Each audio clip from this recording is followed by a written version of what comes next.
So welcome to session 4 of the Art of Mindful Parenting, Balancing Love and Discipline. I'm your presenter, Nellie Bisram. I am with Aham Education, and we have been on this journey for the last 4 weeks. And this is our final session just for now together. Hopefully we'll be able to offer some more of these moving forward. I look forward to receiving your feedback. I'll share a survey at the end. So we have a real sense of what's needed and how we can continue to support families during this time and all the time. So we are going to start with a movement practice. So I am going to stop sharing my screen so you can see me.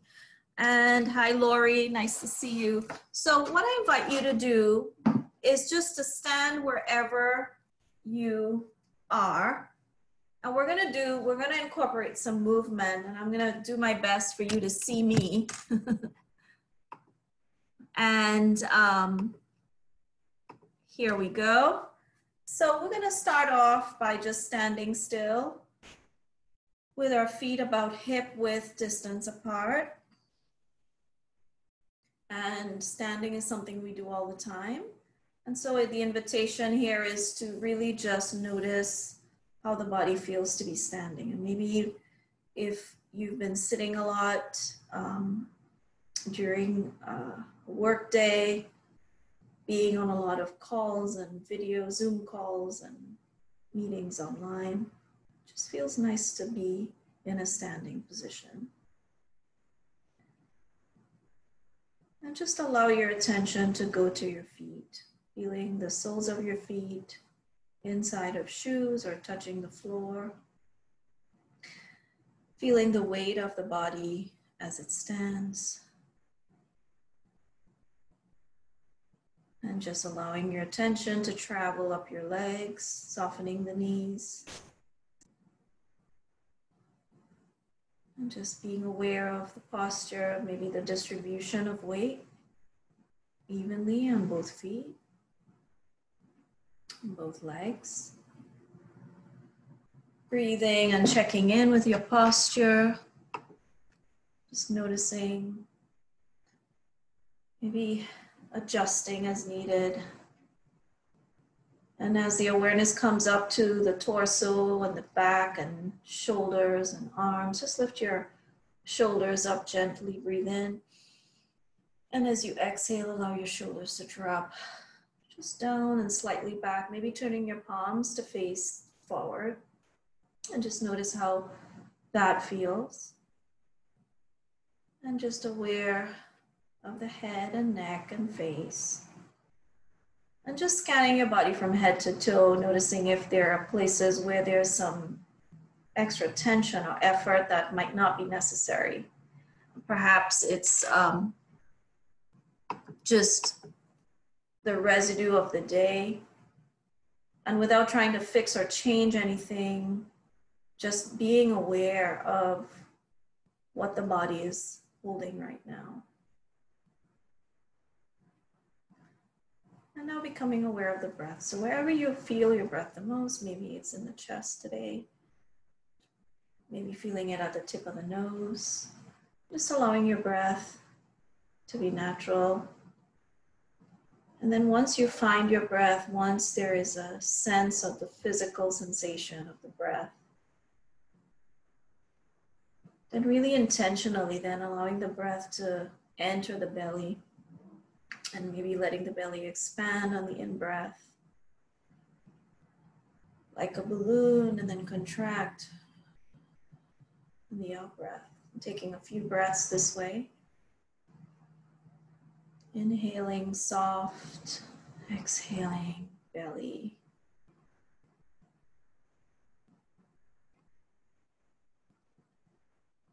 And if thoughts come in, just let them come, let them go, let all of the activity. This is just a brain break from that activity of the day, activity in the mind.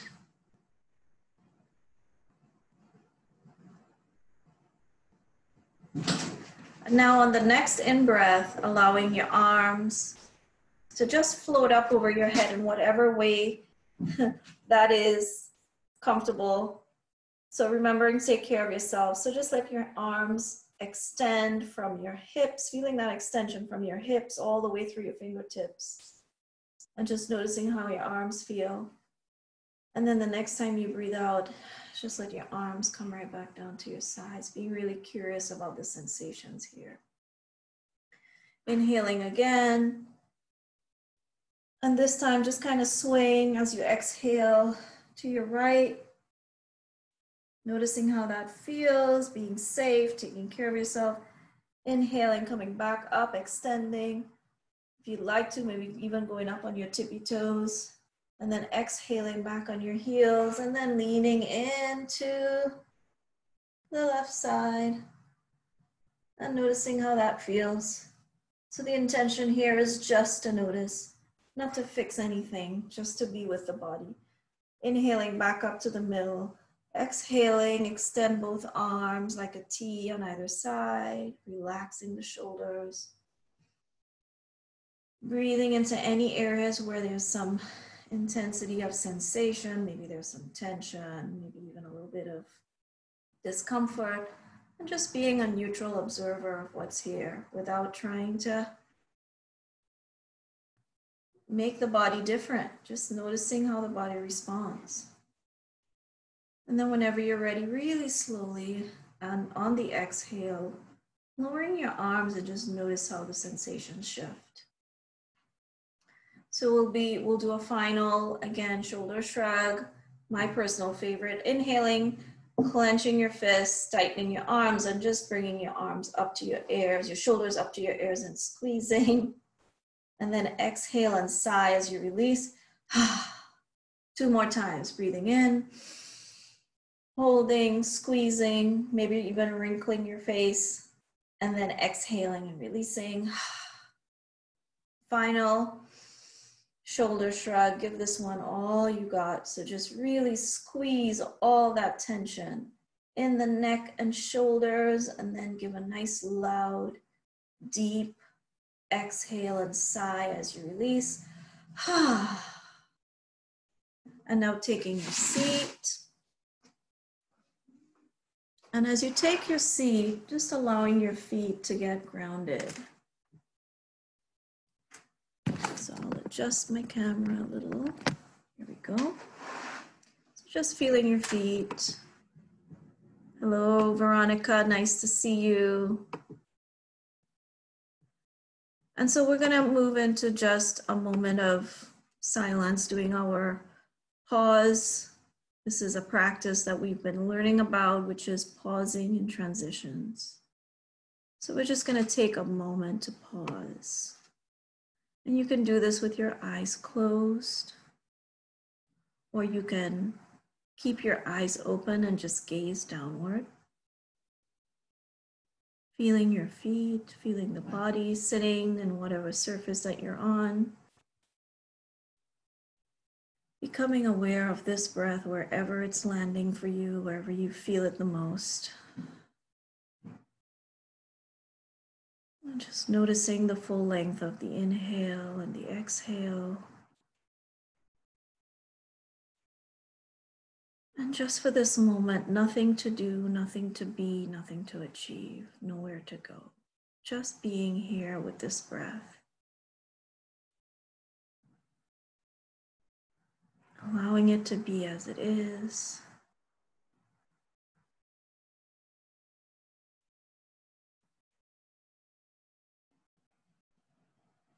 And if thoughts or other stimuli, distractions come in, let them come. Welcome them in, and then prefer the breath. Just prefer this breath. Instead, come back to it. Without judging, without self-criticism, just coming back when you see it.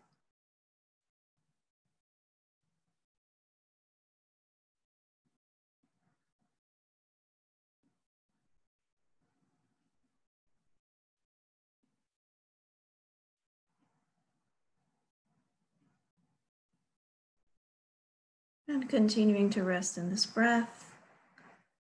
And perhaps even return again and again to this breath, even as we engage in the session together or in our activities at home. choosing the breath as anchor. And if the breath is not working for you, you can choose the sensations in your hands or your feet. Just become aware of where your hands and your feet are. What are they touching? What are they sensing right now? That's an alternative to the breath. And so whenever you're ready, at the sound of the bell that I'm about to ring, just allowing yourselves to transition in whatever way that's comfortable.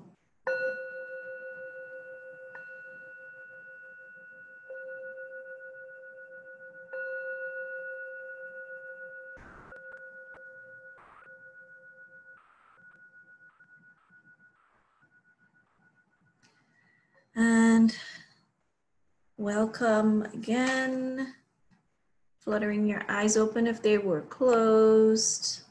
I'm happy to see all of you today. And if you want to just give us a little visual, a quick camera on and wave so we can see everybody here. Hi, Shirley. And just as you're doing so, hi, Jennifer, as you're doing so, just how's it going? How is this parenting thing going for you? How's it going today? Just type in the chat, or you can unmute yourself and speak as you're thinking about it. Hi, Betty. Hi, Judith. Hi, Mikhail. Hi, Miss Cookies. I'm not sure if that's your name. I'm just reading what's on the screen. Hi, Joanne. So how the parenting thing is going for me is, ooh, it's been a rough week. I'll share with you all later on, but it's been a rough week. And I am holding myself accountable big time, because it's hard to have a tough parenting moment when you're teaching a mindful parenting program.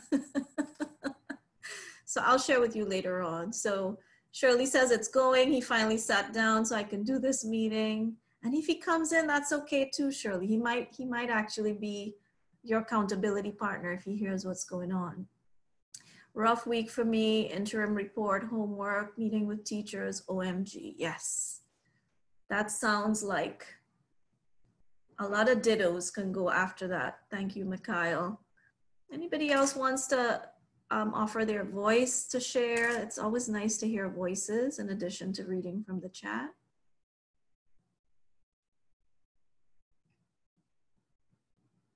How's it going?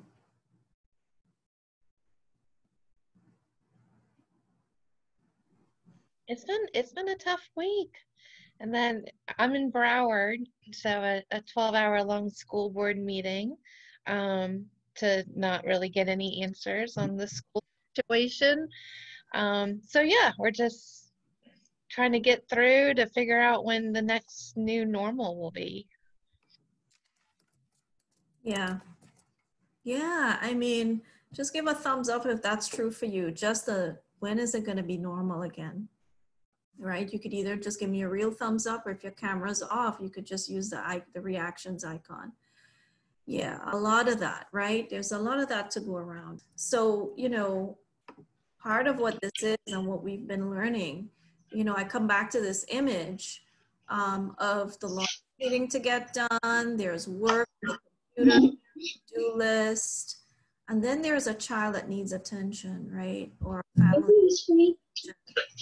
So how can we keep the most important thing and that's okay, it's good to see a young person here. How do we keep the most important thing important? And what we're learning is by being present, we're able to kind of sift through the chaos, not turn it off. We're not gonna be able to stop them from coming into the room or from making noise. Like my husband is swimming in the pool right now and I can hear him, and I'm worried that maybe you can hear him. Like my son came in and he brought me a glass of juice a moment ago, which was nice, but I was like a little bit nervous that he was in here when I was about to start the class. So all of these things are happening.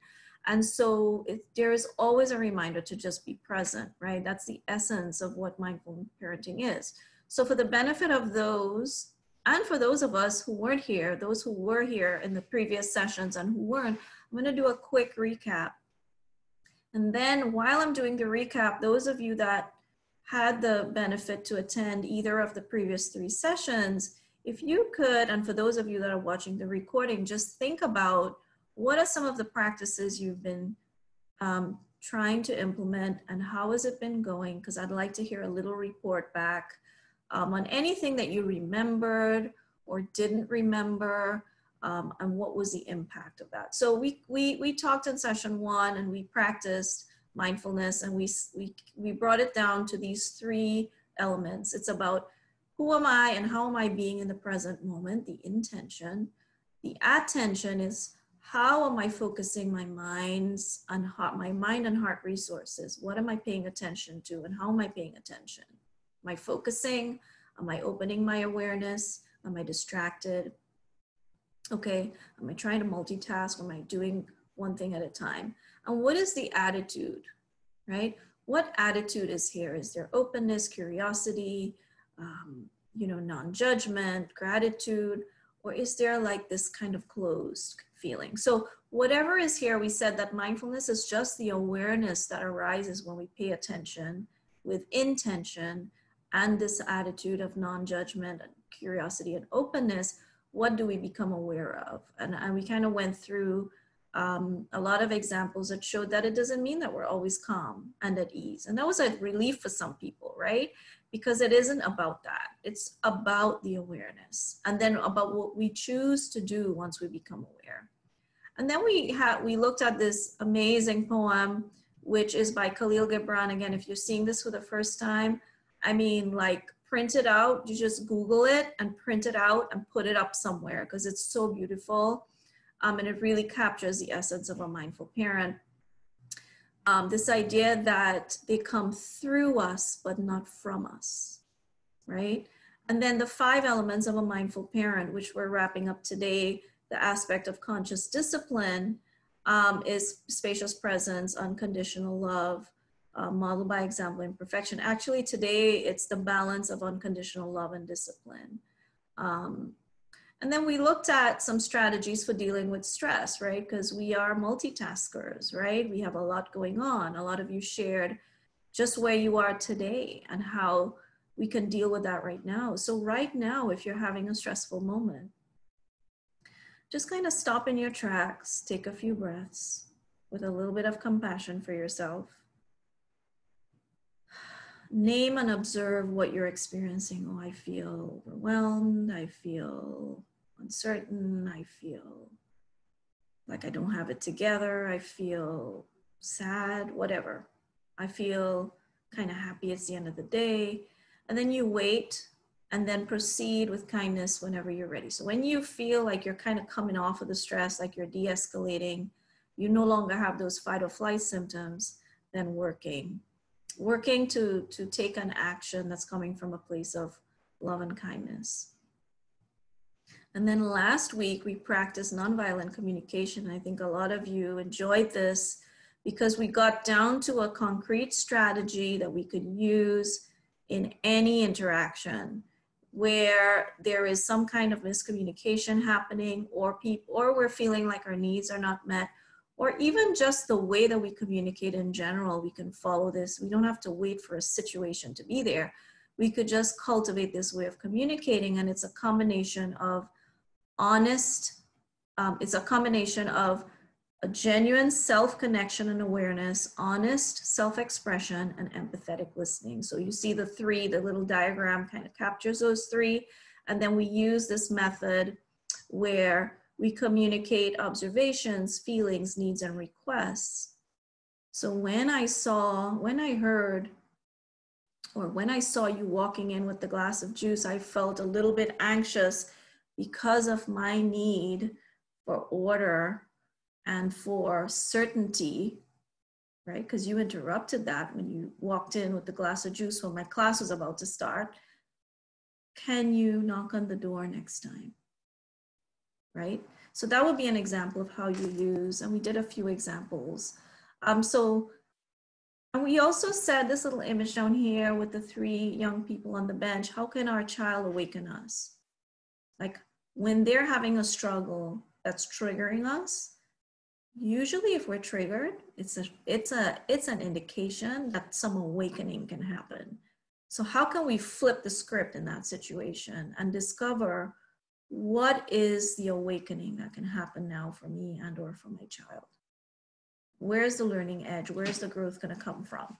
So I'm going to just ask all of you to share of everything that we've covered. Is there anything in relation to practicing mindfulness as a regular practice? Maybe you were aware of it while you were brushing your teeth. Maybe you caught yourself in a reactive moment, or maybe you just remembered the training. Whatever showed up for you, I would really love to hear what showed up and how did it go? All right, so who would like to share an example? And this is a judgment-free zone. And if you're watching the recording, of course, just think of an example and maybe you can journal. And for those of you that are here, you can also just choose to journal an example as a way to kind of process, even if you choose not to share verbally. So who would like to share an example of something you tried out?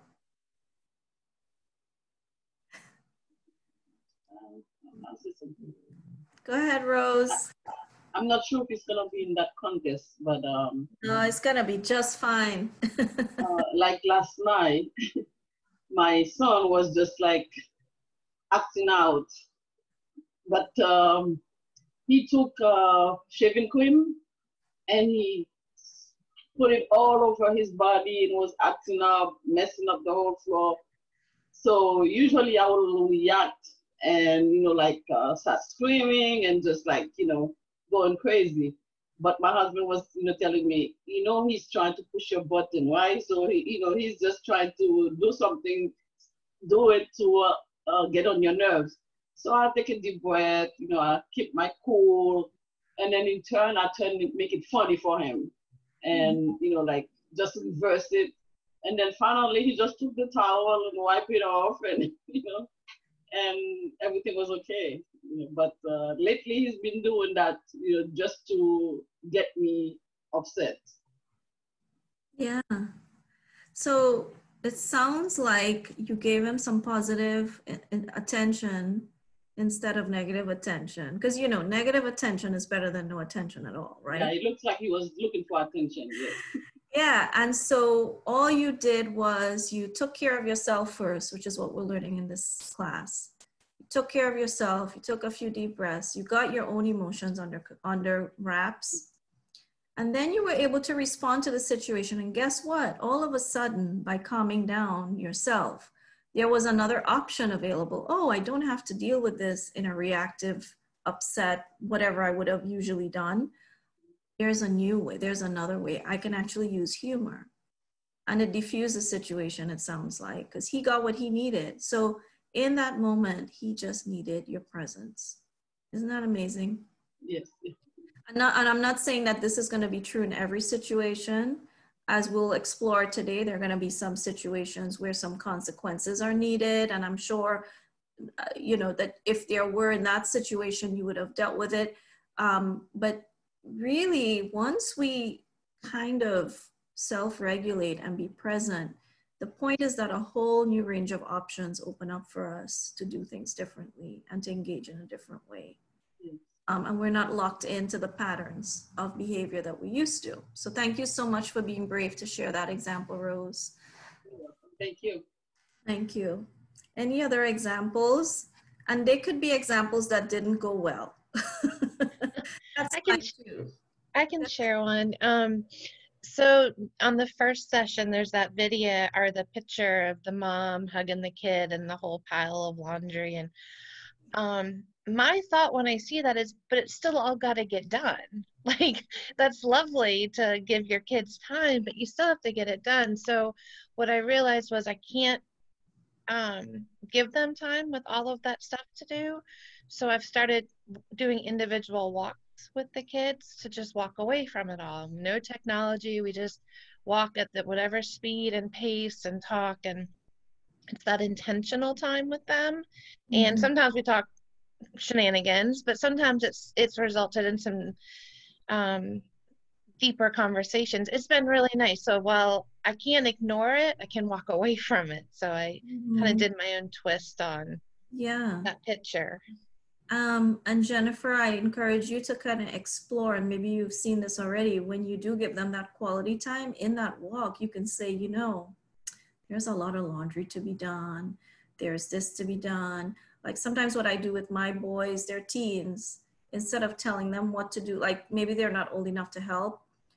It's not about them helping or not helping, but sometimes I include them in the problem that I have. Do you know what I mean? Oh, I like that. Oh, I got all this stuff to be done. You know, we're on this walk. This is great. Do you have any ideas? Like, how can I get all of this done? How can we get this done? Is there anything you can help with, and have them choose? Now, if they can't help, they're too young or whatever, they're, you know, that it's something that you just have to get done. It might not be laundry, it might be work.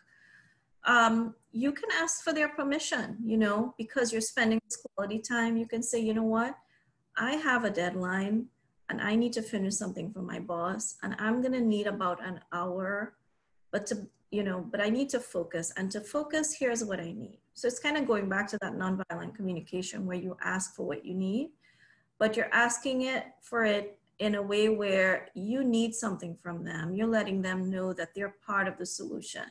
So do you think you could, you know, help me out by X, Y, or Z? I love that. Thank you. Yeah. So that way they feel empowered, like they're part of the solution, and they will give you ideas too. You know, they're full of those, right? Yes, they are. So that's another kind of thing that when I remember to use it, it works really well. Yeah. What else? Thank you, Jennifer. Is anybody anxious or nervous or like feel like these strategies are not working for them? I'd like to hear from anyone who's on the other end or concerned. Go ahead, Shirley. This is my first session, so I look forward to the previous. My therapist actually referred me over to it because she said me and my son have a very interesting relationship. He's 7 and busy. So I was telling her I wanted strategies and ways to not always yell, and like I feel like I go from 0 to 50 in a hot second, when Miss Rose was saying, well, he pushes you, and I was like, oh my God, they all do it, because he literally waits for the response, and then after he does it, he's like, mommy, I'm so sorry, I love you, give me a hug. I was like, move, I don't want a hug, because then I realized he's doing it on purpose to try to, I don't want to say drive me crazy, but that's how I feel at the moment. I was like, he hates me. So that is what challenged me to even take the course. And she was like, it's the last one. I was like, I need anything that can take me to that place from here to not here. Only because I don't always want to be angry. I don't always want to respond that way. Yeah. So when we were doing the recap and we did the stop practice, so the whole premise here is that it all starts from within. And the whole sort of premise of mindful parenting is that we're all humans, and the purpose of the parent-child relationship is more of an opportunity for awakening than anything else. So in this moment that I'm being triggered, what am I waking up to here? So I'm noticing I'm upset. So it starts with that self-awareness as the parent. And if you notice that what is present in you right now is in some way causing you to be in a reactive mode or not your optimal state of being, then you got to take care of that first. Now, we don't always have the luxury to do that like 100%, but just naming it, just saying, I'm upset, I'm like this. So an option could be saying to your child, I need a moment, and go lock yourself in the bathroom and calm down if it comes to it. Or you can, in the moment, model to him how you're self-regulating and that you're not perfect, and being vulnerable in that way while you're doing that in front of them. You know, they learn from watching us. you're transferring that skill just by doing it in front of him and being really honest, right? So you know what you just did, or X, Y, or Z that you just did or said, when you did that, I felt, and I'm still feeling X, Y, or Z, and right now I need, so this is going back to the nonviolent communication thing. Right now, this is what I need. I need to take a few breaths before I respond to you. Or I need a moment, can you come back later? You know, so and that may not work for everything, but I'm just trying to kind of give you in a nutshell, kind of what we covered. When you're not in interactions with your child, when you're in, what's showing up with your child is showing up because it's in you, right? Mm-hmm. Doing this to you or to us. Right. It's because it's there. So if they don't trigger it, somebody else or something else will, because it's there. So it's a signal that there is some work to happen internally, or at least to use the tools that we know work in that moment. Yes, thank you, Lori, for sharing that. So the other thing that you can do is, if it's available, so first I would say you just do the breathing, like do some breathing. And then in a way that's very sort of organic and in the moment and available. Because if they're not buying into it, you don't want to force them. Just breathing with your child. And daily practice is super important. So don't wait for the moments when there's like this conflict happening. Maybe in the morning, whatever your morning routine is. I used to do this with my children when they were little, in the morning and at night. They're older now, so now I can't like pin them down to do these things. But they have it in their toolkit. Like they know that they can use it if they need to. So just breathe, just sit and breathe together in the morning. Maybe you have a prayer routine or something. I don't know. Just use it, do it with them so that they cultivate the habit. And if your children are going to Broward County schools and they have access to all of these tools through the parent toolkit, there's 10 minutes of mindfulness every day happening. So, you know, that's being promoted right now in the school district. It's a new initiative, so it's going to take some time to take root, but the resources are there. So if you go to Broward schools and you search around, I'll try to find the link and have it sent to everyone at the end of the session. But that's another way that you can connect the tools from school to home so that you're getting that practice in. All right, thank you, Shirley, for sharing. All right, so we're gonna move on. If any of you think of any other examples, please, the more the merrier, just share them in the chat. So we're gonna focus now on our session today. And today we're gonna inquire more deeply into how these relationships can inspire personal awakening and growth for us and for our children, understand what mindful discipline means in practice, and look at some strategies that we can use. And then how can we apply mindfulness and heartfulness, which are two sides of the same coin, in an effort to balance unconditional love and discipline? So how do we balance love with setting boundaries? So let's talk about love. What is love? I'd like to hear from you. What does love mean to you? And you can share in the chat, or you can, you know, just kind of think about it, write an answer down, or you can say it out loud if you'd like to. Maybe I'll stop sharing my screen for a moment. So what does love mean to you? And what is the difference between love and unconditional love? Or is it the same for you?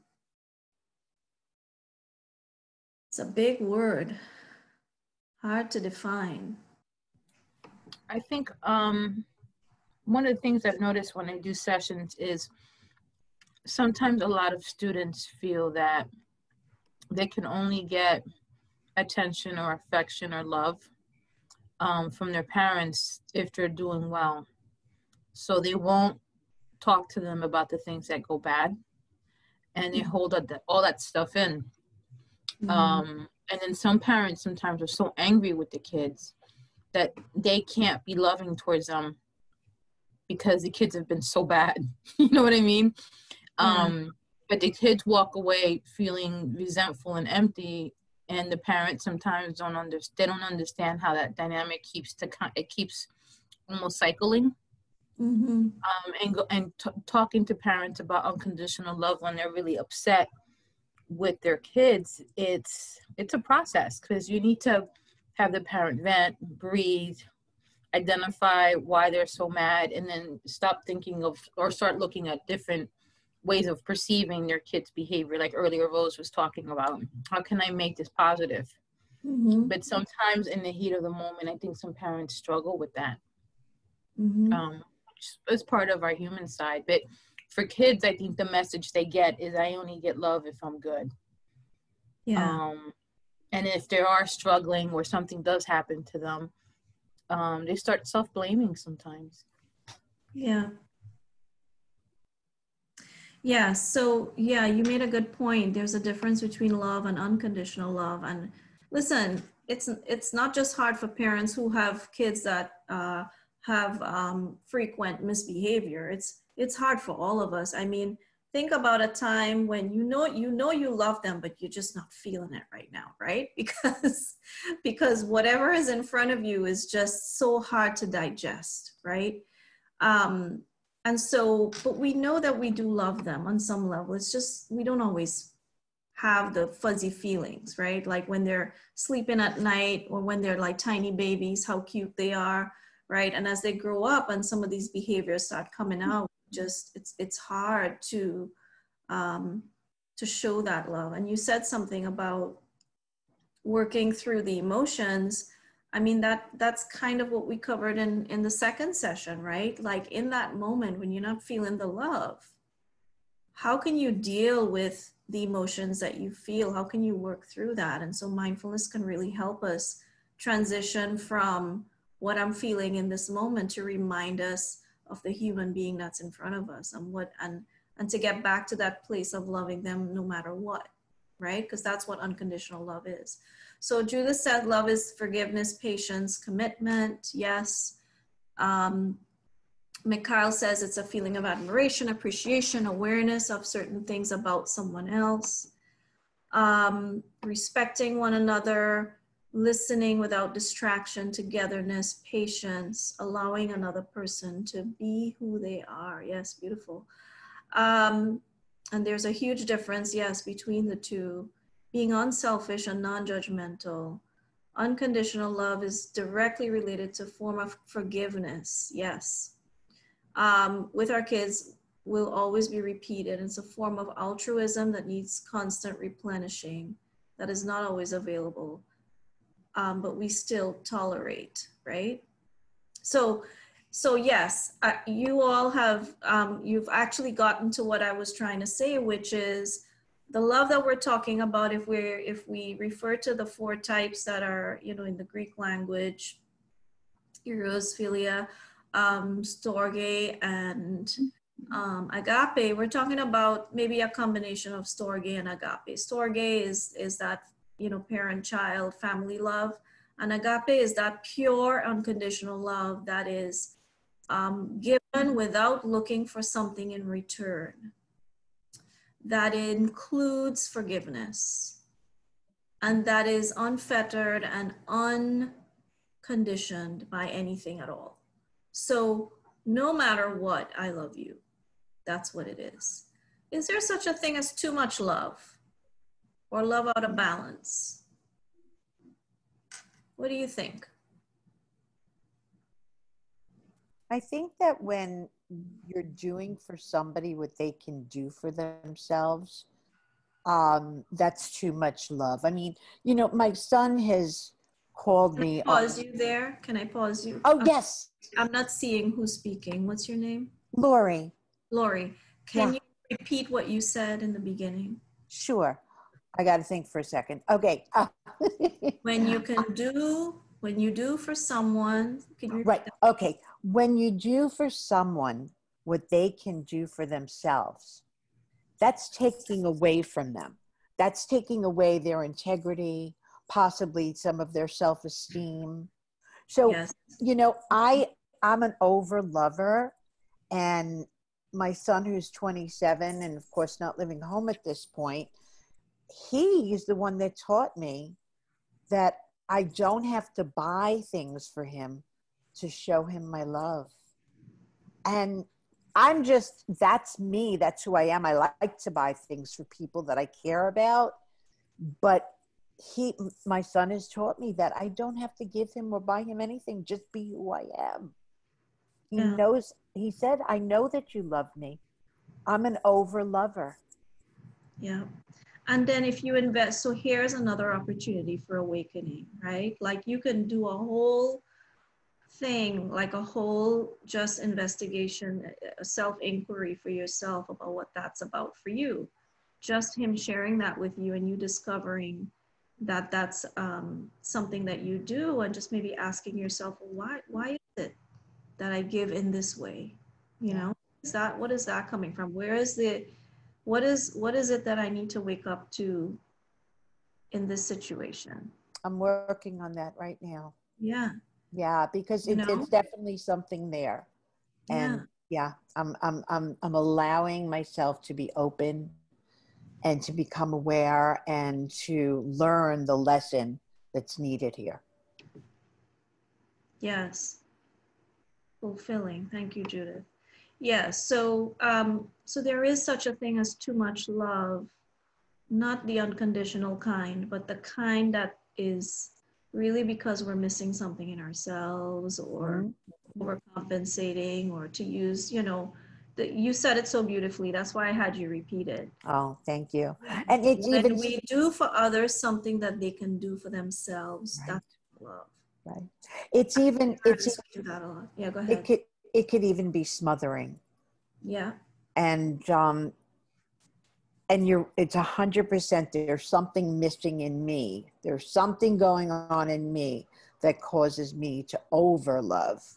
So I'm in the process of dealing with that. Thank you for sharing that, Lori. You're welcome. I will think that too much love is not a healthy love. Let's hear about this, Emily. Yeah, I you know, because if you're loving someone too much, it means, like you said, I guess you're lacking something in you and you trying to, I guess, find it. So you have that obsessive kind of love, or you do things that, I don't know how to put it, but I don't think too much love would be a healthy love. It would not be healthy, you're saying. It's not healthy? Is that, I'm sorry, I just want to make sure I hear you correctly. No, it's not a healthy love. That's I mean, I'm listening, you know, and I'm thinking when Laurie was talking, and then when you know, and I'm thinking this can't be healthy if it's too much love. Yeah. So what is healthy, Emily? It sounds like something else is needed for it to be healthy. What do we need to love for our children, especially? I guess a healthy love for a child. I guess when you know the boundaries. Yes. I mean, yeah, when there's boundaries into what you do and how you loving them. I mean, there has to be some kind of boundaries, you know, for it to be healthy. Yes, thank you. So you're a step ahead of us. Oh, okay. That's a good place to be, because we're moving to there. So boundaries, right? So boundaries, you know, the combination of, I'm going to mute you just because I'm hearing a little echo. But those boundaries are important. That's what, so it's unconditional love. I love you no matter what. And I'm going to set some boundaries. It's possible for both to coexist, right? And in balance. So we're going to shift gears and just explore a little bit, what is discipline? So we talked about what is love. Now, what is discipline? Because we're trying to balance both things, right? So this is a quote I shared. The book, I actually have it here behind me, The Whole Brain Child, somewhere. I have some books here that I will share with everyone. But just reading that quote, and if you are I'm pulling out all my books so I can share them with you. And so too often we forget that discipline really means to teach, not to punish. A disciple is a student, not a recipient of behavioral consequences. And this is by Dr. Dan Siegel in his book, The Whole Brain Child. So when he says really means to teach, it's because the root of the word discipline comes from, it's a French Latin root, which means to learn or to follow. And it's connected to discere, which means to discern or to learn or to know, and from disciple, which is a student or a follower, right? So when we talk about discipline, it's really about teaching, learning, and following. What comes to mind upon reading this quote for you? And no judgment about what we learned discipline to be. I grew up in the Caribbean, you know, discipline can be harsh, right? In an Indian family, you get the picture, very strict. But you know, what I sense from some of what you all have been sharing is that there's a real sense of how to balance that. It's not something we can learn in a class. It's something that comes from within us. Because in the moment, we can, you know, experience that. Lori, did you want to share something? Yeah, I'm a big believer that, you know, I never disciplined my son physically. My discipline was mainly with by example. You know, I think it's important. I know it's important that we guide our children and we teach them how to be independent and we teach them how to make choices. But that's what is important. When I hear people that, and this is not meant for, you know, a new subject here. I just don't believe in hitting children. What we're teaching them is to fight. What we're teaching them is that it's okay to hit, to use your hands. But when I'm teaching, when I'm disciplining, there's discipline. There could be consequences to bad behavior, but the discipline starts with being an example for them. Mm-hmm. So there are two ways to show discipline, right? There's what they learn from watching us, which is what you're saying every day from what we model, how we deal with conflict and misbehavior, what we describe, I don't even like that word, but misbehavior, right? And there's a third piece, then there's culture. And you know, this is about us cultivating our own wisdom as it relates to parenting, and relying upon the tools that we have, including our spirituality and other tools that we use to guide us in life. And so I don't get too much into opinions around, you know, cultural forms of punishment, except, or discipline, except if it's causing harm. Then I would say definitely if it's abusive or harmful, then that's definitely something that isn't encouraged. And we'll come back to that in a couple slides. We'll get into that. So for now, what I'd like to do is I'd really like us to, I am going to show you a video in a moment. I'm just trying to get this. Yeah, so I guess while you're doing that, I just want to quickly say, I look at discipline as once administered correctly, that it could be, I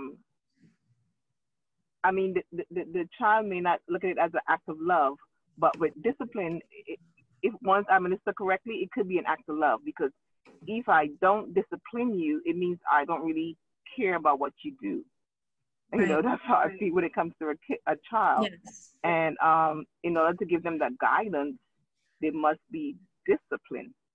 And once administered appropriately, I mean, it should definitely be fine. Yes. So it's about what is the intention and where is it coming from? Am I in a reactive state when the discipline is being administered? What is the intention? Is the intention to punish for something that was done? Or is the intention to teach the child, right? Discipline means to teach, right? To teach the child what behavior is more appropriate. The other piece about this is that whenever there is misbehavior, it is usually an indication of a need that's unmet. The need that might be unmet is not knowing how to behave in a situation. The need that might be unmet is the need for love and attention. And so even though they know how to behave in a situation, they don't, because there is an unmet need. So the example that Rose gave was, shaving cream all over. Does the child know that that's probably inappropriate behavior? Yes. Is there an underlying need that's unmet? Yes, attention. Did the behavior stop when the need was met? Yes, right? Because when you attended to him and he got what he needed, which was attention, then he didn't need to engage in that behavior anymore.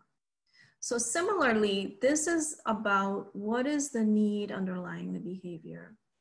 What is the need? What are they screaming and asking for in that moment? And if we slow down enough and pause enough and forgive ourselves enough in the moments where we don't remember these things, right?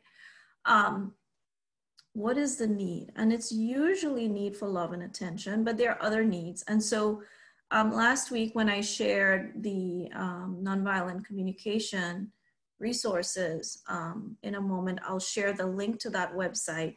There is a list there on that website. There are two things that you might want to explore. One is the inventory of feelings that helps us to really name what we're experiencing. And the other one is the inventory of needs. So the needs sometimes come disguised in many ways. It come disguised in apathy, in acting out, in defiance, right? Think about when we react in ways that are not optimal according to the person looking at us. They might deem that as misbehavior. Think about the needs that often are unmet in us that cause us to react or act out or withdraw or avoid the ways we do. So we have those patterns, and so do our children.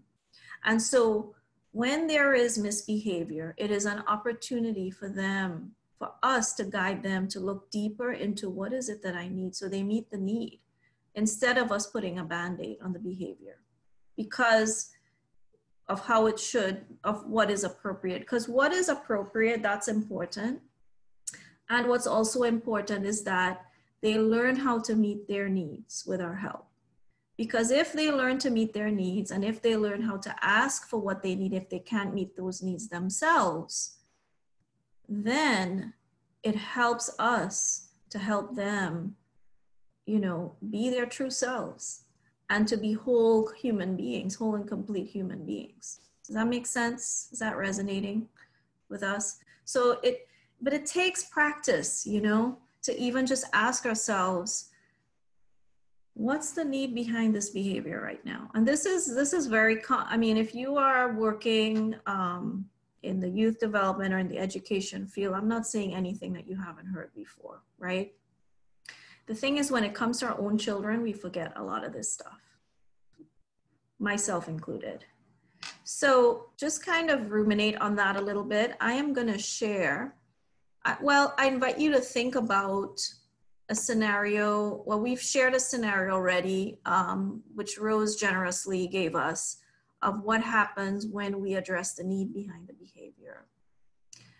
Can you think of an example in the recent past where you addressed a situation, you dealt with a misbehavior, but maybe the discipline that was administered was either more on the punitive side, or even if it wasn't punitive, it didn't address a natural consequence or a logical consequence. So what do I mean by that? My son's grades dipped last year because for the first year, he actually had technology in his room.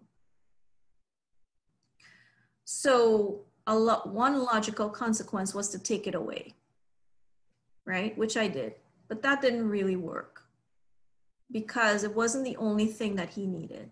He also needed to learn how to manage his time. So taking away the device certainly meant that he wouldn't be distracted, but I wasn't actually teaching him how to manage his time so that even if the device is in his room, he knows how to manage his time. So instead, what I realized is that I had to sit down with both my children, my boys, and teach them how to do a schedule and teach them how to follow it. Now, are they perfect at it yet? No, but the example that I'm giving is just kind of different ways to think about a situation, you know? So this video is by the Greater Good Science Center. So let me see, I think I have to put the volume back. 1 second. Here we go. This should be better. Okay, so let's hear this video and then we'll talk about it. I think all parents tend to really dread that moment when our kids misbehave, particularly in public. And the most important thing for us is to have a plan, to be really predictable in our response to misbehavior, and to be really consistent in our discipline. So I think really the simplest way to do this is to sit down with our kids and make a list of the privileges that they'll lose if they misbehave. So, or really just the consequences of whatever is going to happen if they do something that is on a definite no list. So it's really important for a lot of kids to actually just sit down with them and say, it's always against the rules to hit. It's always against the rules to call names. There are these words that we don't use in our household. Whatever the case may be for you, to just be really clear. Paint a really bright line for kids. You cross this, this is what's then going to happen. Now, for some things, we actually want to give kids a warning. So it might be that they're just starting to needle their brother or sister a little bit. They haven't crossed that bright line into hitting or name calling, but you can see that they're headed there. You give them a warning simply by just saying, this is your warning. You don't have to get into what they're doing wrong, because believe me, they know if you've established it up front. And that gives kids a chance to self-correct, a chance to change their own behavior, which is really an important part of the process of learning to discipline themselves. I found that when we're really predictable and consistent in this way with our discipline, we tend to avoid a lot of those embarrassing public misbehavior situations in the first place. Okay, so I'm gonna pop the video in here as well. So that's just one thing that I wanted to highlight, which is you have to plan for this. It can't be haphazard and it has to be consistent. So there are some things, especially with younger children, that it's just very, very clear. Here are the natural consequences, or here are the logical consequences. The difference between natural consequences and logical consequences is that natural consequences is where you allow them to experience the natural cause and effect in life. Better with older children, right? Because with younger children, sometimes they're too harsh, right? Logical consequences are the ones that you can set up and say, if X happens, Y will happen, because I said so, because those are the rules of the house. Now, one of the things that my husband and I did recently, maybe just a year ago, we have these family meetings that, you know, nobody loves except for mom. And in our one of our first meetings, what we did was, or a cuddle time, whatever you want to call it, which if you start doing that, it creates a space where you can address all of these things, right? In a way that is, we use a talking piece, and everybody has an equal voice in those meetings, and everybody respects the rules. So one of the things we did is we built our home rules together, and that included home rules for everybody. And what happens is that there's greater accountability when they understand and realize that we all have to follow the rules, mom and dad as well. We of course had separate kind of rules for them in terms of like, if you don't, turn off your devices by a certain time, this will happen, etc. So, but they got to be part of deciding the consequences of their own behavior. And that was pretty cool to hear some of the things that they came up with. So that's just another thought. In a moment, I'll share just kind of with the age groups. This training series, this workshop series doesn't really cover going into the different age groups, but I have done sessions like that in the past where we kind of get a little bit more into parenting for different age groups because there are nuances to be aware of. But in general, that's kind of, and I'm going to share my screen again because we're talking about moving away from punitive type of models, whatever that looks like, and looking more towards solutions focused, similar with the communication that we did last week. So looking at more positive ways. So if you look at the parenting spectrum that's on the screen, you'll see that we can start off with kinder ways to manage behavior, right? And then slowly moving away from that. So, because remember, we're also teaching our children how to receive discipline, right? So we also don't want to change suddenly, especially if we're using a different strategy completely right now. We want to, kind of ease our way into this style, right? And so moving away from harsh forms of punishment to more natural and logical consequences. So natural and logical consequences are both kind and firm and consistent, right? And so as children get older and as they become more accustomed to having, as you give them a little bit more space to manage their own behavior and to self-regulate and to give themselves discipline, what happens is that it gives you a little bit more space to just allow them to experience the natural consequences of their own actions. And again, as they get older, easier, right? Because they are able to reason in a way that younger children are not. So you may impose logical consequences, but like a timeout or something like that, but it's more about the connection and the relationship once you get to that point. And then non-punitive conscious parenting, the primary focus is on connection, relationship, and consequences aren't used as a form to, manage or manipulate behavior, but rather the consequences, as I mentioned earlier, is really to teach them something about themselves and to teach them, how can I be more disciplined next time? So the example I gave about teaching them how to manage their time and how to manage their impulses to want to play the game versus do their homework, so that they're doing that on their own and I don't have to be helicopter parenting over them, right? So how can they learn that self-discipline through empathy and problem solving? And that's where we could help them meet their needs to learn those skills so that they're able to make those choices on their own. And how much more proud would we be as a parent to see our children exercising these self-discipline skills on their own? So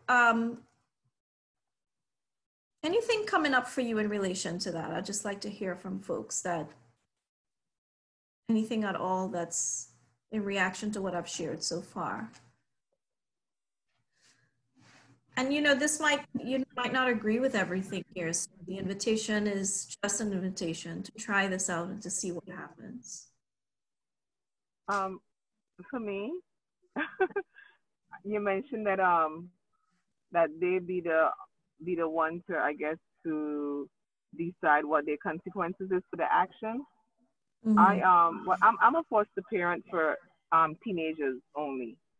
So I accommodate one teenager at a time because I can't do more than one in my home. Well, and I tried that. Yeah. You're welcome.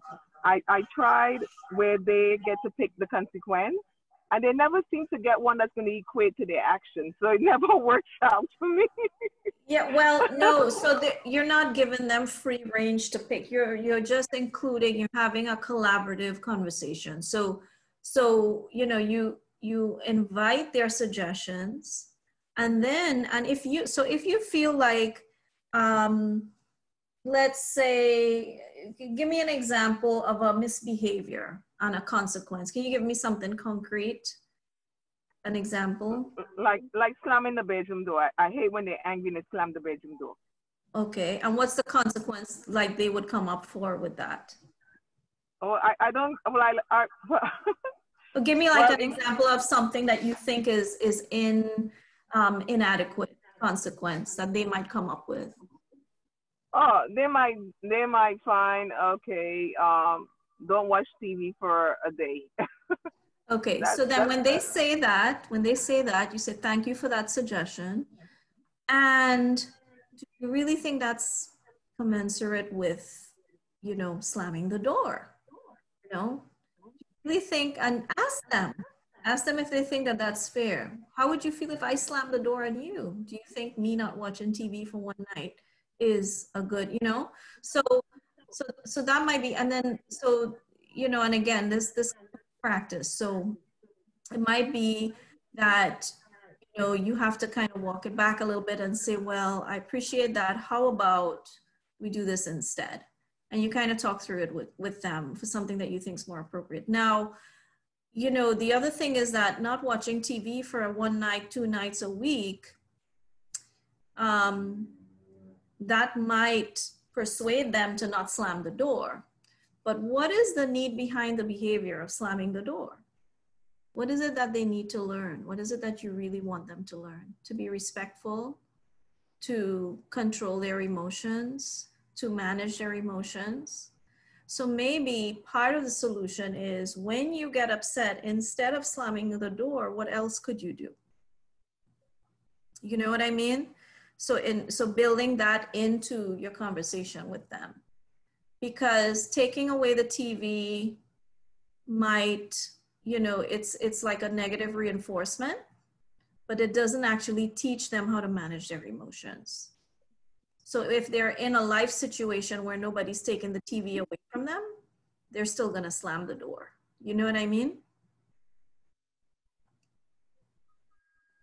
Well, my slamming doors is a big no-no in my home when you're upset. I don't Yeah, but slamming the door. I just unhinge the bedroom door and I put it to the side, and you're gonna watch that door. That's what I do. But you know, but it's about what the slamming the door signals. It's about it's a disrespectful behavior is what I'm hearing from you. So how can you, so think about how can you teach them the reason why you're slamming the door, right? Like what is behind that? Like if you are so upset that you're slamming the door and you know that that's something that's not allowed here, what is another way you could deal with that emotion that causes you to slam the door? Like that would be something that is a life skill you give them, where slamming the door never is a problem again. Does that make sense? You mean like a substitution? Yes. That behavior. So instead of slamming the door, behavior. I could take 3 breaths, or I could punch my pillow and get it out of my system, or I can write, or I could listen to music, or I can take a walk, or I could drink a glass of water. So when they're about to slam the door, they slam the door, you remind them. Oh, now you can still have the other consequence. The point that I'm making is, where is the part where you teach them self-discipline? You know, that's the part that needs to be added to that. And then you'll find that you don't need the negative reinforcement. You'll find that you don't need it when you teach them the skill, because they'll be self-regulating on their own. And you know, you have to tie it into a question that I have asked my older son, or both my children, but the question I have asked them since they were really little is this who you want to be? Who do you want to be? Is this the person that you want to be? You want to be the person that slams the door? You know, and it causes them to look inside of themselves and make a choice about who they want to be. Does that make sense? Yeah. I think one of the decisions to slam a door too, I mean, for kids, especially if they know that you don't like it, is their way to get back at you. That they're gonna Yes. slam that door because they know it's gonna irritate you. So I then think so the need behind the behavior in that situation is to say something, is that they need to communicate. So what is another way you can communicate with me to get what you need instead of slamming the door? There are other ways that you'll get what you need from me that's not slamming the door. Like if you're upset about something, you can come and talk to me and we can address it. Slamming the door isn't the way to do that. Slamming the door, you know, kind of moves things in the opposite direction. So what I'm trying to get at is talking to them, you know, administer your form of discipline and make sure that if you're following sort of the logic here, it's give them the opportunity to learn, you know, how to meet the need behind the behavior. But thank you so much for sharing that example. So, and so mindful discipline isn't about allowing them to get away with stuff, right? It's about making sure that the consequences, that we educate them on the consequences, that we follow through, and that it's connected to them learning about themselves, learning to inquire into themselves, learning to have self-discipline, because they've discovered how to either meet their needs on their own or ask for what they need in order to meet their needs. There's another strategy when we're in that situation and we're kind of stuck in a pattern, or we're not sure where our own boundary is with them. If we're not sure if we're dishing it out too harshly or not harshly enough, right? Which can happen. And so two things that you can ask yourself is, my intention is to maintain, or you can say to yourself, my intention is to maintain unconditional love and connection with my child, even as I set boundaries. My intention is to maintain unconditional love and connection with my child, even as I set boundaries. So if I'm setting these boundaries right now, am I still going to be able to maintain that love and connection with them? And if the answer is yes, then you're on the right track. Another question you can ask yourself is, what would a wise man do? So a wise man could be anybody. So you can, I have it in brackets there, because whoever for you is someone you look up to, or that you would ask for advice, even if it's not a person who's alive. It could be a mentor, it could be a spiritual leader, it could be anybody, right? What would so-and-so do in this situation?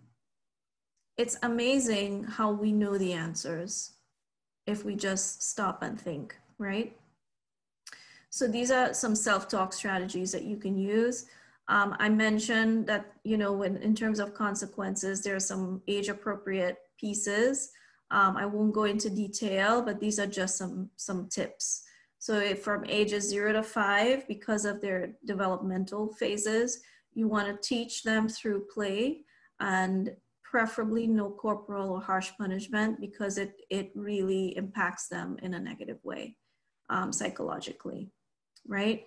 From ages 5 to 10, as much as you can, model by example, start introducing some logical consequences. You could start with the logical consequences earlier, but once they're able to speak and communicate, you know, in a coherent way, you can start with the logical consequences or through modeling, and you can start incorporating some natural consequences.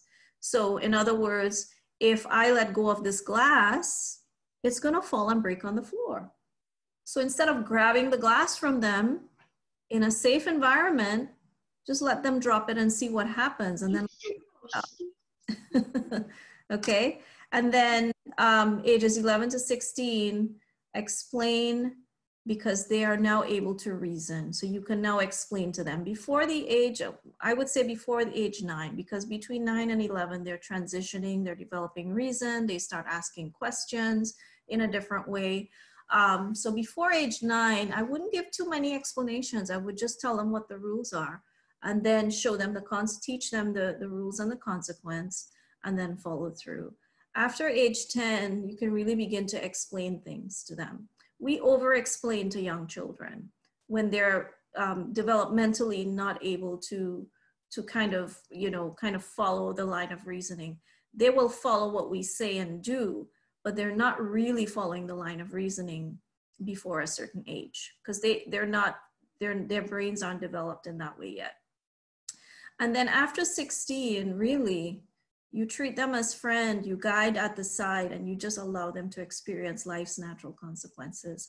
Very hard to do in our society today, but that's sort of the recommendation, just based on developmentally where they are in terms of their, not just the cognitive piece. I'm talking about from a mindfulness perspective.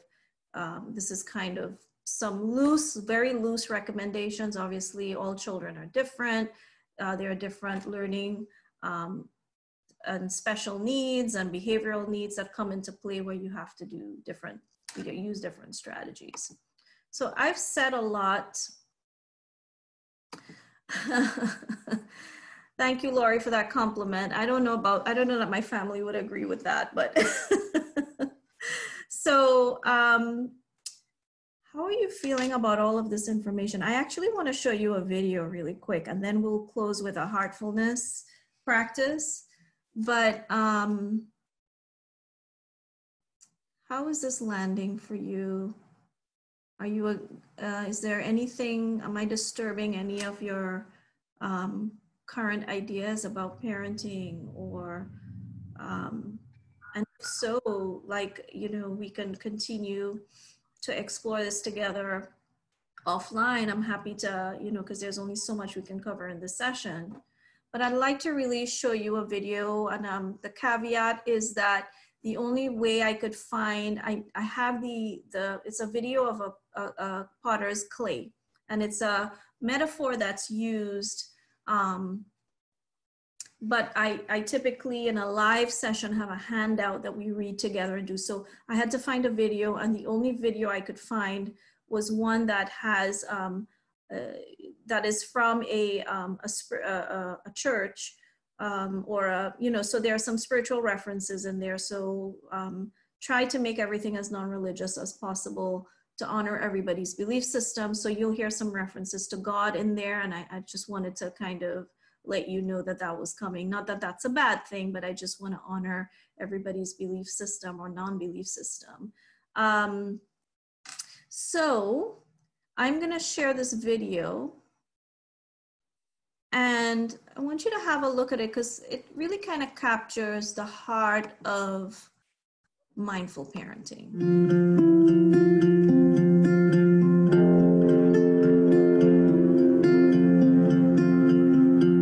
We're a lot like this lump of clay. Shapeless, formless, hard to use for anything. Until the potter touches it. The potter kneads and rolls and softens the clay, turning it from something hard and tough into something flexible. The potter prepares the clay to be made into something new.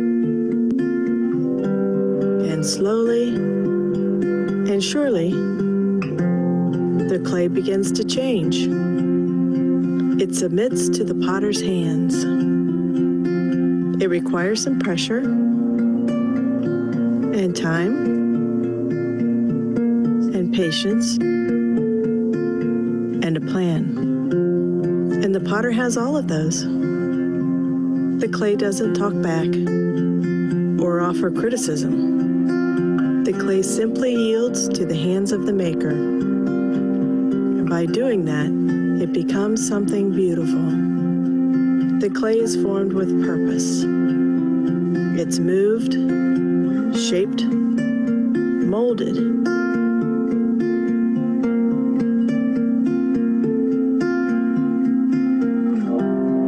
And then, for a time, it sits and waits until the time is right. until it's sturdy and strong enough to do the job it was made to do. And just like an artist and their clay, the Bible says we are the clay. God is the potter.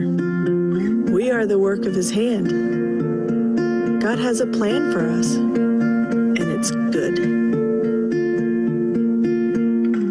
We aren't lumps of clay. We get to be something beautiful, made and loved by God.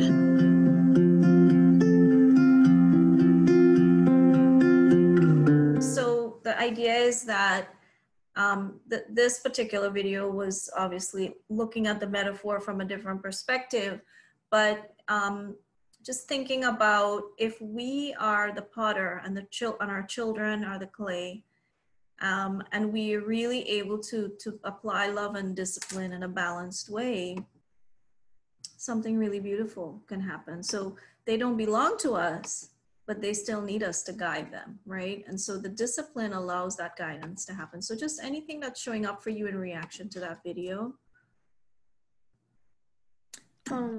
I just want to say, I like the comparison of the molding the clay, you know, because really we, you know, mold our children, you know, to what we think is best, you know, for them. And give, like, you're like a teacher, you know, like you mold like your student's mind as well. So like I was thinking about that when I was watching that, you know, that it's an impact, you know, we make impact in young minds, and, you know, they don't necessarily have to be our own children. It could be a niece or nephew, or, you know, a student if you're, you know, some type of teacher, educator. And so we have to be very careful with our actions because of that. I mean, that's what I got from it. I thought it was a beautiful message. Yeah. Yeah, the clay is very, it's very fragile, right? And then until it withstands some heat and is able to stand on its own,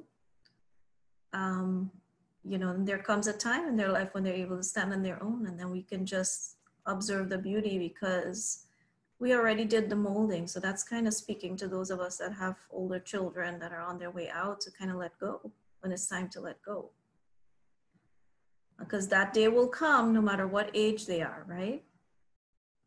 And so speaking to the love, speaking to the guidance, speaking to the patience, the fragility of their minds and their beings, you know, and how easy it is to create a mark on them, right? Depending on what we do.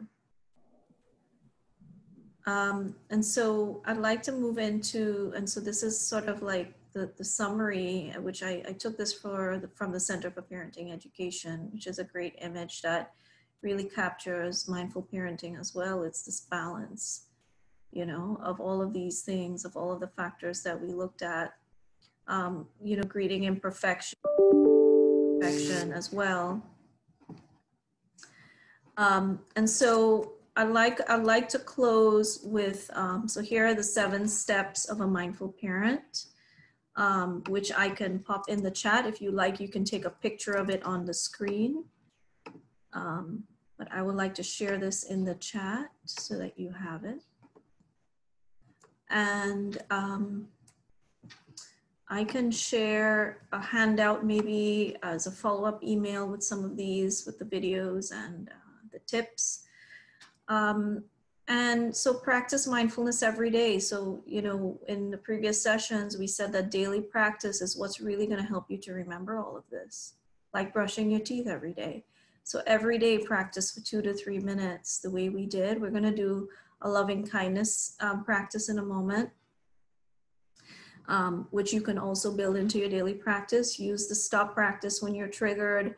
Be a role model of presence. Let them see you being present, even when you're not directly engage with them. Let them see you paying attention to one thing at a time, and they will learn to be present as well. Look forward for opportunities to be awakened by your child. Use the non-violent communication tools and use the positive self-talk tools. So for our heartfulness practice, I'm going to invite you to just sit comfortably and to just trust that whatever information you need to remember, you'll remember it when the time is right. And allowing your attention to just be, I'm gonna stop sharing my screen. So sitting comfortably, let your feet be flat on the floor, placing your hands on your thighs. And just, if you'd like to, you can close your eyes or you can gaze downward with your eyes open. Taking a few deep breaths. And you can place your hand on your heart. So just noticing how it feels just to have that hand on your heart, acknowledging the physical heart, feeling the breath entering and exiting your heart, filling your heart with oxygen.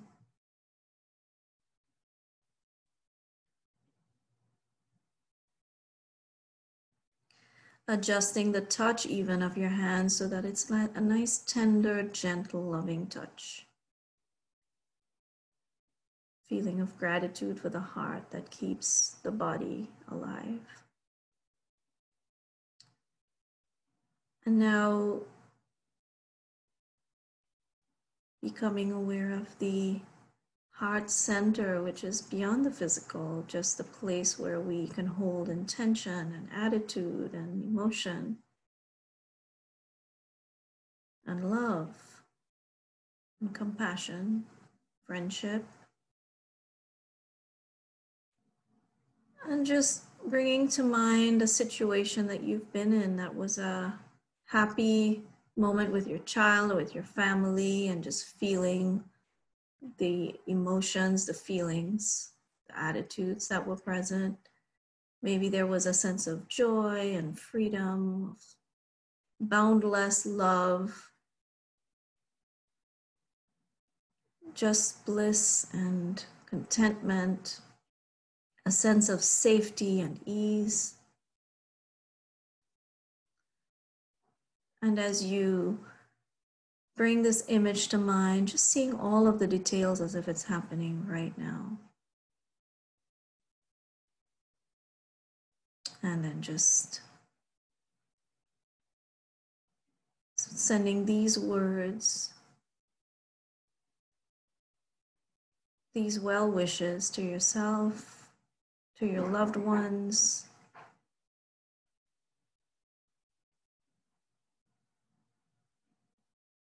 and you can bring in some other loved ones into this picture. And just noticing how it feels. Maybe there's a feeling of warmth, maybe there's some lightness or ease, a sense of optimism in this crazy time as we contemplate just a happy moment that was stress-free and just complete with the simple things. And wishing yourself and your family these well wishes. And you can choose your own words or you can use mine silently in the mind. May we be happy and free. May we be safe and protected. May we be strong and resilient. May we live in love, peace, and ease. And just really allowing the feelings to, felt sense of these emotions that are present to just permeate your entire body. And if you'd like to, you can extend this beyond yourself to the other people that are in this session together or that are watching together, to others that are in our community, other families around the world, and to all beings everywhere.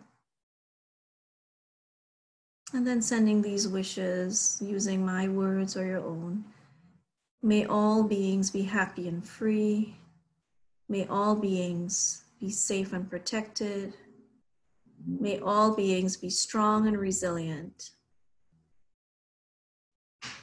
And may all beings live in love, peace, and ease.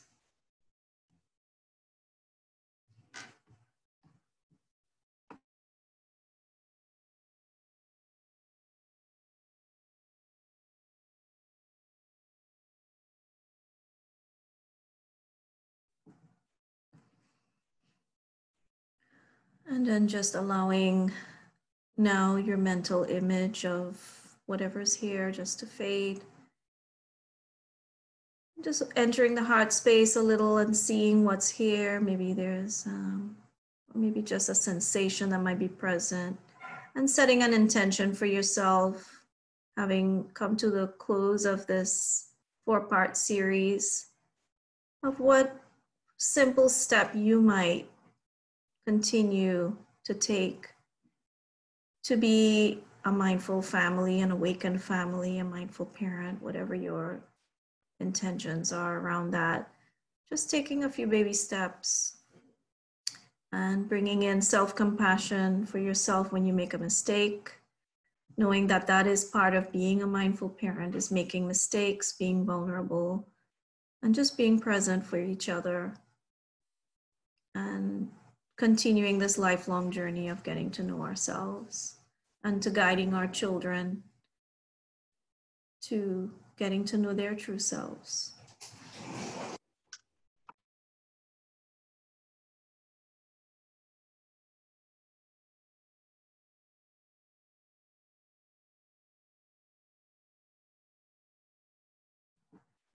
And so now whenever you're ready to let go, doing so at your own pace, taking a few deep breaths, remembering you can return to a practice like this.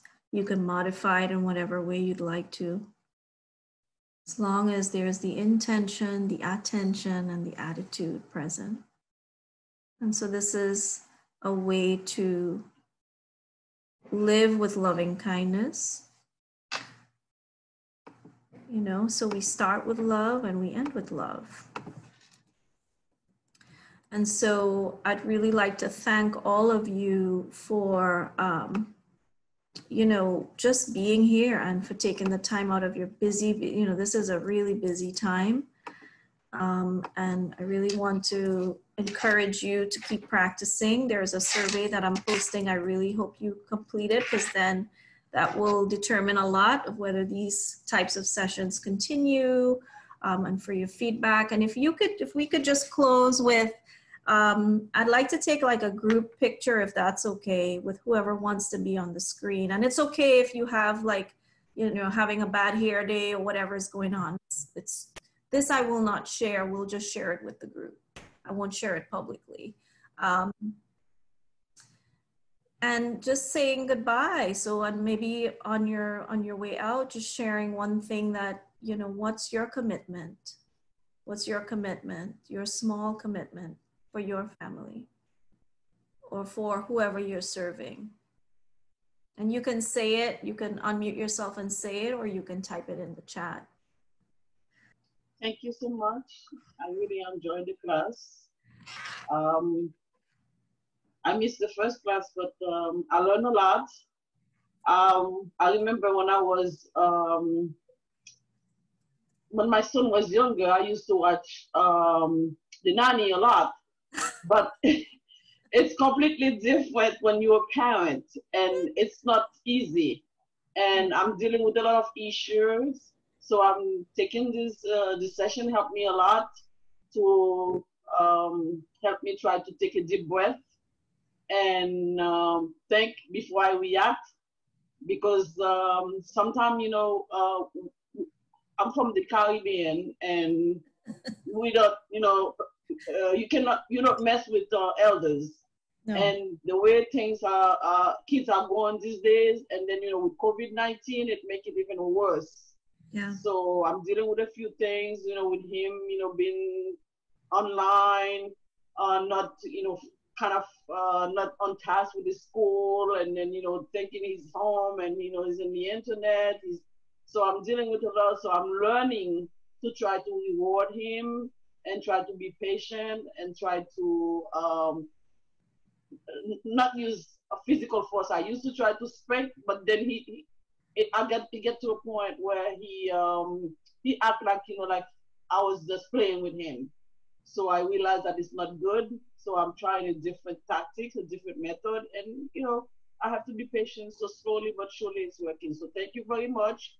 I hope you give this course again, because I have a mother right now. She's telling me she's sick, but I know she's dealing with the stress with COVID-19 with twin girls in first grade, and then 2 older kids, one in 4th grade and one in high school.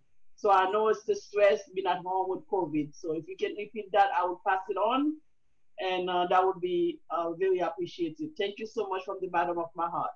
Thank you, Rose. Thank you for your, and you can still teach them to respect their elders, because that's important. Yes. It's just how, right? It doesn't mean that you change and this does not mean that the last thing I want is for anybody to change their culture, because there's a lot that we can teach them about our culture, but just why is that? Why is it? It's because there's so much wisdom that we lose in our community when we don't honor and revere our elders. Instead of putting them away in a home, why can't we have them teach us what they know, right? And so that starts with teaching our children to honor their elders. I call them my villagers, and I always try to have them talk to my son, because I'm an older mom, and he's gonna be turning 10 next month.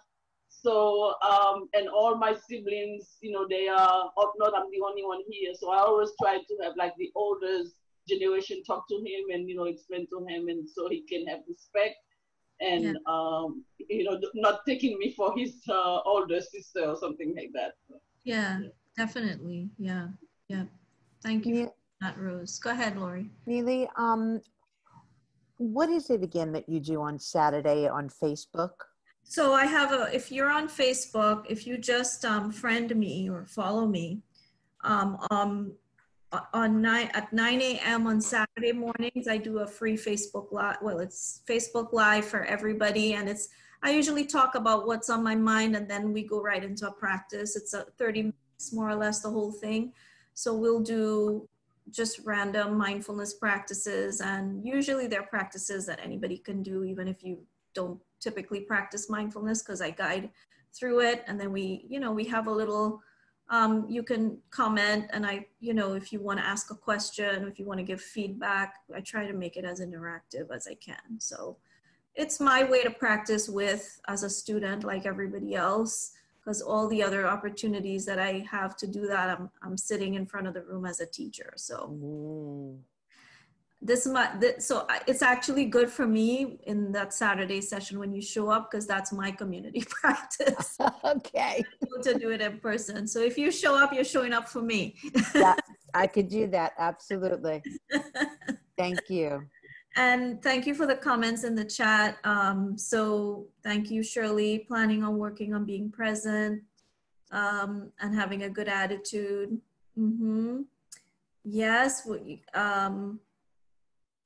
Thank you for all the compliments and for the thank yous, to be mindful around my kids. Taking a moment each day. Yes, do it in first thing in the day. It really sets the tone for the day. Discipline should be used for making a difference, not and for modifying behavior. Yes. Thank you so much, Neely. Thank you. It's been a real pleasure. Thank you for helping me to stay accountable as well. Well, you've been amazing. I appreciate you. Oh, thank you so much. Thank you. Have a good night, everybody.